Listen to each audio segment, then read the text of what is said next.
Family Welfare, Science and Technology, and we also welcome our Secretary of Health Department. Adevidhanga we welcome our Deputy Mayor, Srimati Srilata Garu, Shobhan Reddy Garu, Adevidhanga Area Corporator Suchitra Garu, LMD MLA Sri Kanakaya Garu, Fax Chairman Madhukar Reddy Garu, and to all the faculty of all the Ayush departments and all the medical and health departments, all the HODs who have come here, to the students and to all the yoga practitioners who are the lovers of yoga who have come here today.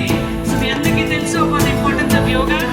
On 2014 it was declared as an International Yoga Day. Today is the 10th year of the International Yoga Day celebrations. So it's a special day for all of us.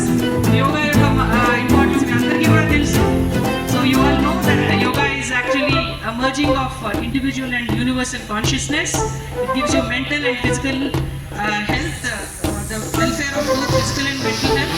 So with these few words, I think we will all start the protocol of yoga, which is the main event, today's main event. After that, we will have the cultural events and all other events that we had planned for.